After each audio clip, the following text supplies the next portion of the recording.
Let me ask you something. Have you ever felt like you think differently from the people around you? Not better necessarily, just differently. Like your brain runs on a slightly different frequency. Like conversations that seem to satisfy everyone else leave you somehow still hungry. Like you notice things other people walk straight past without blinking. If that sounds familiar, this video might explain something about you that nobody ever said out loud. Because here's what most people get wrong about intelligence. They think it looks like straight A's. Like confidence in every room. Like having the answer before the question finishes. But real deep intelligence, the kind that actually matters, often looks nothing like that. It hides in patterns most people mistake for flaws. It shows up in ways that get misread as anxiety, or overthinking, or being difficult. And the people who carry it, they often spend years not recognizing it in themselves. So here are 7 signs, the ones nobody puts on the list. The first sign is that you find it almost impossible to stop questioning things. Not just big things, everything. Why that rule exists, why people accept that explanation, why the thing that everyone treats as obvious never quite felt obvious to you. People around you sometimes find this exhausting. You find stopping it impossible. This isn't stubbornness. This is a mind that was built to interrogate rather than simply receive. The second sign is that you're harder on yourself than anyone else could ever be. You already know what you did wrong before anyone tells you.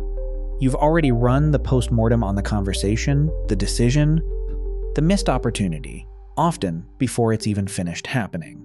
Highly intelligent people set internal standards that nobody external ever set for them, and they hold themselves to those standards mercilessly.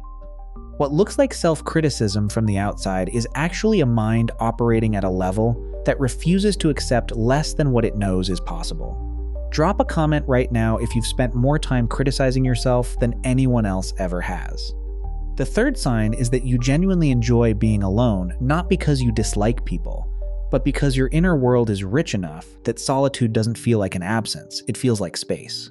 Space to think, to process, to follow a thought all the way to where it actually leads without interruption. Most people find sustained silence uncomfortable. Highly intelligent people often find sustained noise the same way. The fourth sign is that you feel things more intensely than you let on. Highly intelligent people don't feel less. They often feel significantly more. The same processing depth that makes them analytically sharp also makes them emotionally sensitive in ways they rarely show. They absorb the atmosphere of a room. They notice the thing behind the thing someone said. They carry other people's pain longer than they should, and they almost never tell anyone this is happening. Subscribe to Mind Candid if this is the first time someone has described the inside of your head accurately. The fifth sign is that you get bored faster than almost everyone around you. Not because you're lazy, because your brain requires more stimulation than most environments provide. The moment something is understood, your mind is already looking for the next level. This is why highly intelligent people often struggle with routine, with repetitive tasks, with institutions that move slower than their thinking. What looks like restlessness is actually a brain that has already moved on. The sixth sign is that you struggle to make decisions, even simple ones, because you see too many variables. While other people are choosing between 2 options, you're calculating 17 outcomes, 3 edge cases, and 4 things that could go wrong with each. This isn't weakness. This is depth of processing working against efficiency. The same mind that sees everything that could go right also sees everything that could go wrong, simultaneously, at full volume. The 7th sign, and this one is the most important, is that you've never quite felt like you belonged anywhere completely. Not in school, not in your social groups, not in the conversations that everyone else seemed satisfied by. There was always a part of you slightly apart, watching, wondering, aware of a gap between how deep you wanted to go and how far anyone around you wanted to follow. That gap isn't a flaw. That gap is the shape of a mind that thinks differently. Here's what I need you to understand. Intelligence isn't a trophy. It isn't something you perform or prove. It's a way of experiencing the world, one that comes with gifts and with costs that rarely get acknowledged at the same time.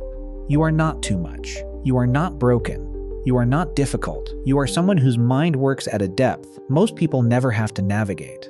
And knowing that, really knowing it, might be the most useful thing you take from this video. If this explains something you've felt your entire life but never had words for, subscribe to Mind Candid. New psychology every week.